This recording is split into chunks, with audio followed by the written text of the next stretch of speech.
Hello everyone, my name is Joe, welcome to the Genius to Joe. By the way guys, we're back in the old setup, the old park setup. It's raining a little bit, it's not too much, so hopefully it doesn't get any worse and my cameras don't break or anything like that, whatever. Okay, anyway, today's topic, what are the best focal lengths to use for your portrait photography?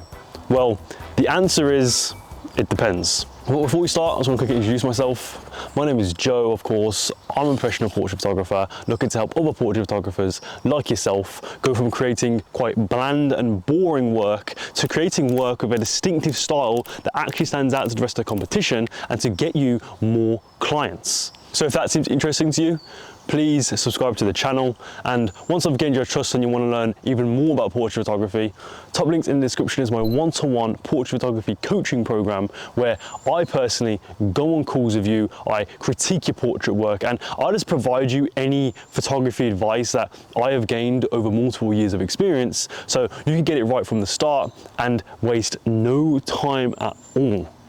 So again guys, if that's interesting to you and you actually want to start learning even more about portrait photography beyond these videos, top links in the description so you can check it out and learn more. So back to the question at hand, what is the best focal length to use for your portrait photography? Well, there's a lot of factors that go into actually influencing your answer because it's more of a personal preference rather than a universal rule. I could give you my focal lengths of choice, but if my work doesn't align with your work, then my recommendation would be kind of useless. It really all comes down to your theme, the style, or the message you're trying to convey in your photos. As we all know, focal lengths have different looks, right, in terms of the lens compression, the bokeh, the distortion, whatever, etc. So this video isn't about what focal lengths I use, it's about what focal lengths you should use. So what focal length should you use? Well, like I just briefly mentioned earlier, it depends on the style and theme you're going for. If you're still a little bit confused, I'll give you an example, right?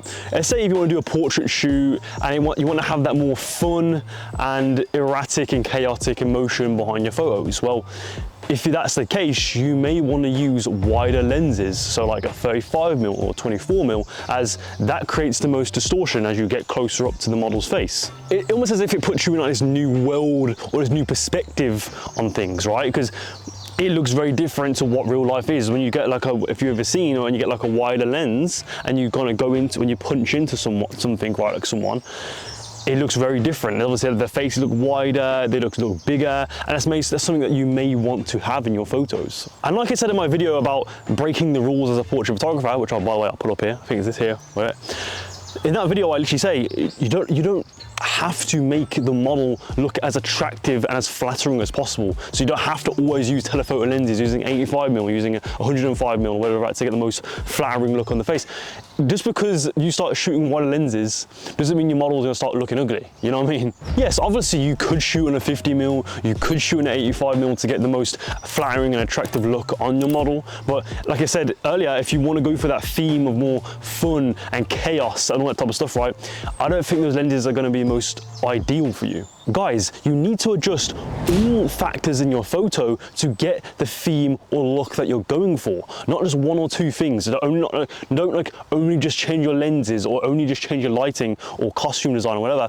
Change everything catering around that message or that theme, style that you're going for. So if you're actually curious on what lenses I use and the focal lengths I use I use a 24-70 zoom lens, f2.8, and I use an 85mm when I want to get closer up. So for the 24-70, I usually shoot, the range I usually shoot around is like 35 to 50mm, so definitely a wider range of stuff. And obviously for the 85mm, more for close-ups, as yeah, again for me, I like that more flattering look on the model. You may not like that, but I do. But obviously I mainly use a 24-70, but I like to switch to the 85mm when I want to do more mid and close-up shots. So like more like shoulders up, as I feel like I notice I get the least amount of like distortion on the face when I have the 85mm when I go that closer up, and the bokeh is also really nice too. Obviously it's I usually use f2, Canon RF f2 85mm, which that gives the best bokeh and just the most flattering look on my model. I've actually made a whole video on zooms versus primes, which I should pull up here. You can watch after this video.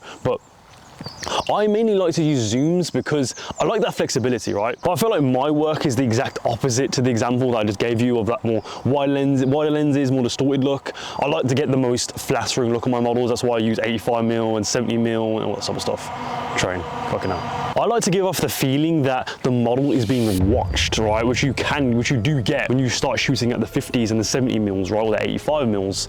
And I just feel like it just looks best when you're doing like full shots, for example. Like I love to do the 70mm as a full shot because I think it's because like the lens compression, if that's the lens, that's what you'll call it, is like, it's even, right? They're evenly just flat, if that makes sense, right? But if you use a wider lens and you wanted to do a full shot, you mean their feet are going to be bigger, or they're going to be bigger than the rest of their body, or their face is going to be bigger than the rest of their body, right? So it kind of looks weird. But when you shoot at like 70mm, for example, for full shots, you get that more even look on your model, if that makes any sense.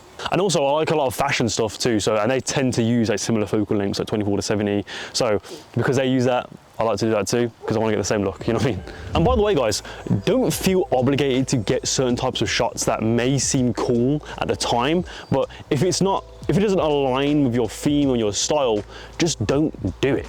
Like I've had shoots and opportunities on shoots to get these really cool, like wide angle shots of the dress, swinging, all this cool stuff. I can get like close-ups of the shoes, all this stuff, 35mm, 24mm, all this crazy stuff. But it's like, again, like I said, that's not my style.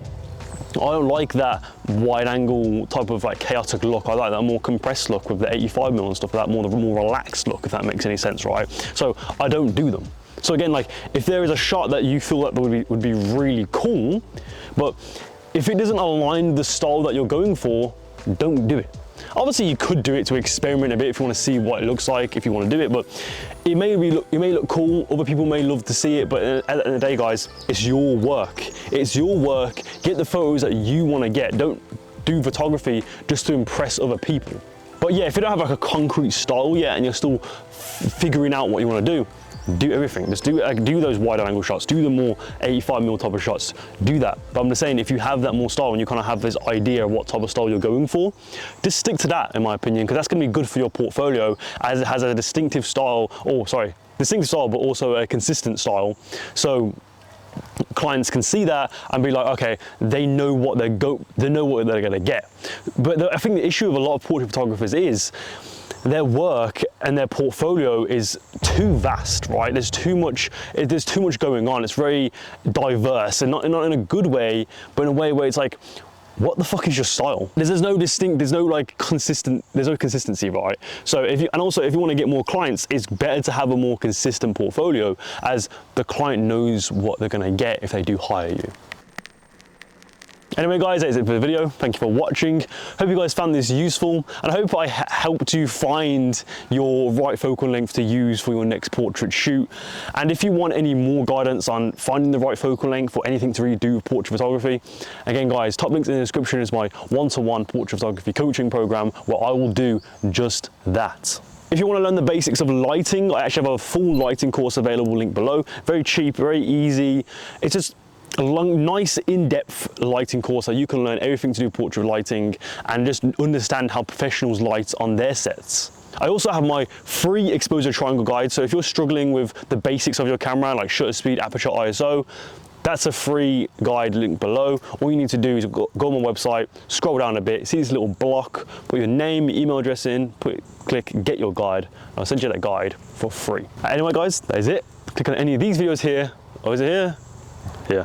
Click on any of these videos here to learn more about portrait photography, and I'll see you next time, guys. Goodbye.